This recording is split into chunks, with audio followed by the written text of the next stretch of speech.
السلام علیکم ورحمۃ اللہ وبرکاتہ۔ اکثر رمضان کا مہینہ ہے، لوگ اس کرونا وائرس کی مہاماری کی وجہ سے اور اس مصیبت اور لاک ڈاؤن کی وجہ سے بہت سارے حاجت مند ضرورت مند لوگ موجود ہیں، اس لیے زکوٰۃ کے بارے میں اکثر سوال ہوتا ہے کہ زکوٰۃ کن کو دینا چاہیے، کن کو نہیں دینا چاہیے۔ تو آئیے ہم کچھ تفصیل آپ کو بتاتے ہیں۔ اللہ تبارک و تعالیٰ نے سورہ انفال میں فرمایا انما الصدقات للفقراء والمساکین والعاملین علیہا والمؤلفۃ قلوبهم وفی الرقاب والغارمین وفی سبیل اللہ وابن السبیل فریضۃ من اللہ واللہ علیم حکیم۔ یقیناً زکوٰۃ صدقات کے مستحقین نمبر 1 فقیر لوگ ہیں، دوسرا محتاج مسکین لوگ ہیں، نمبر 3 زکوٰۃ کے کام کرنے والے بیت المال میں، اور نمبر 4 ہے نو مسلم لوگ جو اسلام میں ثابت قدمی کے لیے ان کے دلوں کو مضبوط کرنے کے لیے زکوٰۃ کا مال مدد کی جا سکتی ہے، اور نمبر 5 ہے کہ غلام آزاد کرنے میں، یا جیسے آج کل بہت سارے بے گناہ مسلمان جیلوں میں پڑے ہوئے ہیں تو ان کو چھڑانے کے لیے اگر پیسہ خرچ کیا جائے تو کیا جا سکتا ہے۔ نمبر 6 قرض میں ڈوبے ہوئے لوگ ہیں، تو قرض میں جیسے بہت سارے لوگ ہیں، لڑکی کی شادی کے بعد یا کوئی اور مصیبت کی وجہ سے ان کے اوپر قرض ہو گیا، جیسے ہندوستان میں غیر مسلموں نے مسلمانوں کو نقصان پہنچایا اور ان کی تجارت ٹھپ ہو گئی اور ان کے گھروں کو جلا دیا، ان کی جائیداد کو نقصان پہنچایا، جس کی وجہ سے وہ مقروض ہو گئے، تو ایسے لوگوں کی مدد کی جا سکتی ہے۔ باقی جو لوگ شراب میں عیاشی میں پیسے قرض کر دیں ان کو نہیں دیا جائے گا۔ اور نمبر 6 ہے اللہ کے راستے میں فی سبیل اللہ۔ اللہ کے راستے میں یہ بہت ہی اللہ کے راستے میں جہاد کرنے والے لوگ ہیں، اور جہاد کرنے والے اللہ کے راستے میں محنت کرنے والے لوگوں میں وہ علماء بھی ہیں جو مدارس کو چلاتے ہیں اور سال بھر اپنے مدارس کے لیے بچوں کے اخراجات کے لیے زکوٰۃ جمع کرتے ہیں رمضان کے مبارک مہینے میں، ان کو ہم دے سکتے ہیں۔ اور اس وقت جو زکوٰۃ کے وصول کرنے کے لیے بھی بڑی پابندی لگی ہے، کہیں بھی ایک آدمی دوسرے جگہ پہ جا نہیں سکتا ہے، تو ہم اپنے اپنے علاقے میں جو مدارس ہیں ان کو اپنے زکوٰۃ کے پیسے دے سکتے ہیں۔ جو طلباء یا قرآن کے مدرس جو مستحقین ہیں ان کو وہ مال سے مدد کی جا سکتی ہے، کیونکہ وہ سب فی سبیل اللہ کام کر رہے ہیں۔ اسی طرح سے اگر کوئی چارٹی فنڈ ہے اور اس چارٹی فنڈ میں زکوٰۃ کے پیسے جمع کر کے فی سبیل اللہ مال کو غذا کے طور پر سب بنا کر تقسیم کر رہے ہیں تو وہ بھی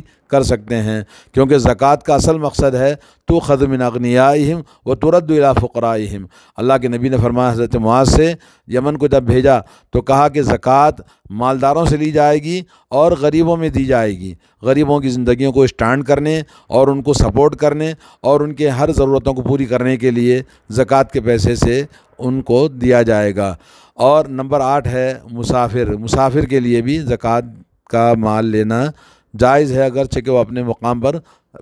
بہتر آدمی ہے۔ تو یہ 8 قسم کے جو اللہ رب العالمین نے ان 8 اقسام کو بیان کیا، تو چاہے ان میں سے کسی ایک آدمی کو آپ زکوٰۃ دے دیں یا ایک مختلف لوگوں میں تقسیم کر دیں، ہر طرح سے جائز ہے، کیونکہ ہمارے ہاں بیت المال کا سسٹم نہیں ہے، تو لوگ اپنی زکوٰۃ نکال کر اپنے جو قریبی لوگ ہیں ان کو دینا چاہیے۔ البتہ زکوٰۃ نہیں دینا چاہیے، جیسے اللہ کے نبی نے فرمایا لا تحل الصدقۃ لغنی ولا لذی مرۃ قوی،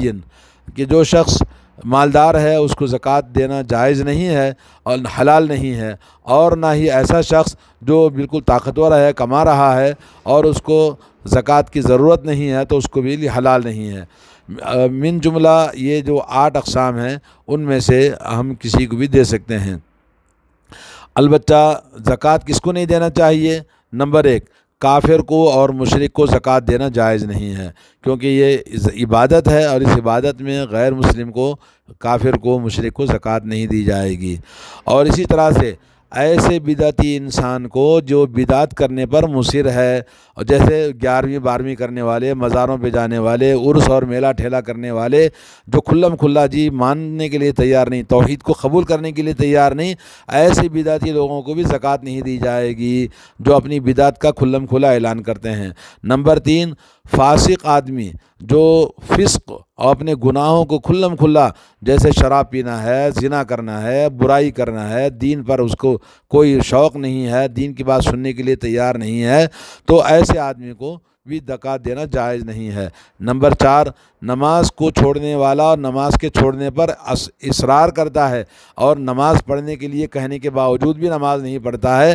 ایسے بے نمازی لوگوں کو بھی زکوٰۃ نہیں دینی چاہیے۔ اور نمبر 5، آل بیت سید خاندان کے لوگوں کو زکوٰۃ دینا جائز نہیں ہے، کیونکہ اللہ کے نبی صلی اللہ علیہ وسلم کا عزت اور مقام اور مرتبے کی وجہ سے سادات کو زکوٰۃ دینا جائز نہیں ہے، الا یہ کہ کوئی آدمی زکوٰۃ کے بیت المال میں کام کر رہا ہے تو وہاں اس کو تنخواہ کے طور پر دیا جاتا ہے، تو وہ چیز درست ہے، محنت کی مزدوری ملتی ہے، لیکن جو زکوٰۃ ہے وہ کسی سید خاندان کو نہیں دینا چاہیے۔ لیکن ہمارے ہاں سب سے بڑی مصیبت یہ ہے، یہ جو درگاہوں پہ مزاروں پہ جو بیٹھے ہیں سارے اپنے آپ کو سید کہتے ہیں، اور جو لوگ سید کہتے ہیں آپ ان کو دیکھیں گے وہ فاتحہ نیاز والے، درگاہ والے، بابا والے، اور یہ لوگ سب اہل بدعت اور گمراہ لوگ ہیں، اور اپنے آپ کو سید کہتے ہیں۔ کچھ تو یہ کہتا کہ جی میرے گھر میں نانا آئے تھے، میرے نانا نے مجھے ایسے بتایا، خواب میں آ کے بتاتے ہیں۔ جو لوگ سنت کے خلاف زندگی گزارتے ہیں،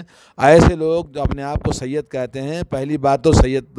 سید کون ہے؟ سید وہ ہوتا ہے جو نبی سے سچی محبت کرتا ہے، نبی کی سنتوں کا علم حاصل کرتا ہے اور اپنی زندگی کو نبی کی سنتوں کے مطابق چلاتا ہے، ڈھالتا ہے اور نبی کی سنتوں کی دعوت دیتا ہے۔ اس کے برعکس ہم دیکھتے ہیں اپنے مقام میں سید لوگ سب سے بگڑے ہوئے گمراہ لوگ ہیں، تو ایسے لوگوں کو زکوٰۃ نہیں دینا چاہیے۔ اور ان کو زکوٰۃ دینا کیا، یہ تو دنیا کی سب انسانوں کی گندگیوں کو کھاتے ہیں اور فاتحہ نیاز کی جو چیزیں لیتے ہیں اور اپنے آپ کو سید کہتے ہیں، اللہ انہیں ہدایت دے۔ اور یہ سید کرنے والے خود نبی کی زندگی کے خلاف، ان کی سنتوں کے خلاف عمل کرتے ہیں، اور ان کے گھروں کو آپ دیکھ لیں، ڈھونڈ لیں، بہت کم ملیں گے آپ کو جو نبی کی سنتوں پہ عمل کرنے والے صحیح دین پر قائم ہیں۔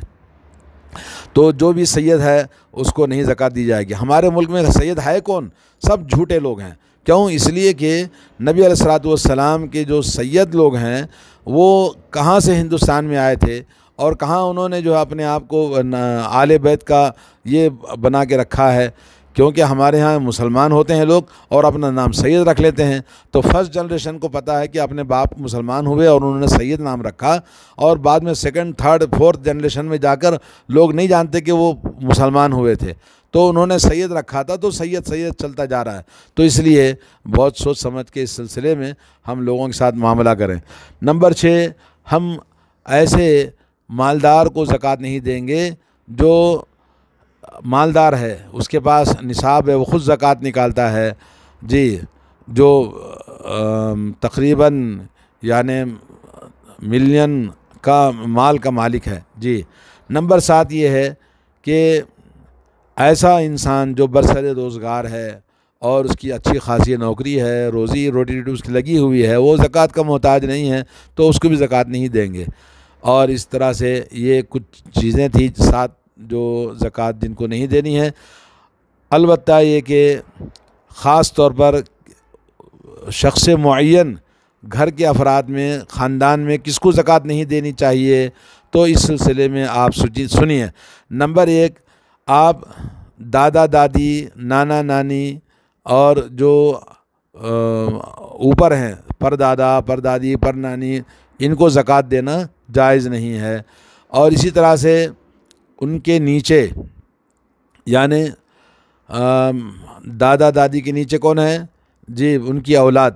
جیسے ان کے بیٹے بیٹیاں، ان کو بھی زکوٰۃ نہیں دیں گے۔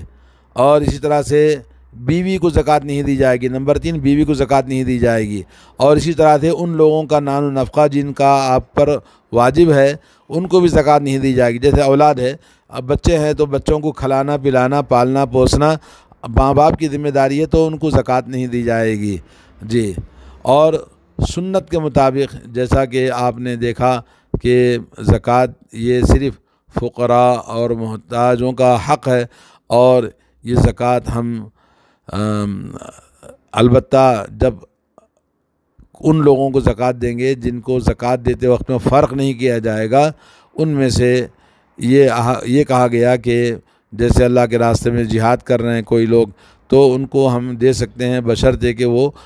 باقی اللہ کے راستے میں جہاد کر رہے ہوں، یا دعات اللہ، اللہ کی دعوت کا کام کر رہے ہیں، یا طالب علم ہیں، یا پڑوسی میں جو لوگ محتاج ہیں، اور اسی طرح سے شہر میں جو لوگ غریب ہیں، محتاج ہیں، ان کو ہم زکوٰۃ دے سکتے ہیں جی۔ تو اس طرح سے کچھ چیزیں زکوٰۃ کے بارے میں سوال عام طور پر ہوتا رہتا ہے۔ اور زکوٰۃ کا مال نہیں دیا جائے گا کسی بھی تعمیراتی کام میں، اور یا کہ مسجد کے کسی بھی اخراجات کے لیے، یا یہ کہ فیان، قرآن، کتاب، یا کہ کوئی بھی جان مال وغیرہ کے لیے زکوٰۃ کے پیسے نہیں دیے جائیں گے۔ اور اسی طرح سے دفنانے، قبرستان اور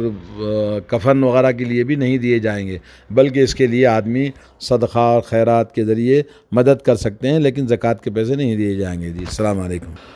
زکوٰۃ کا موضوع بہت ہی وسیع و عریض ہے، انسان کی ضرورتیں بہت زیادہ ہوتی ہیں، اس لیے اگر مزید کسی کو کوئی سوال کرنا ہے تو وہ انشاءاللہ علماء سے پوچھ لیں، سوال کریں، بہتر ہے۔ السلام علیکم۔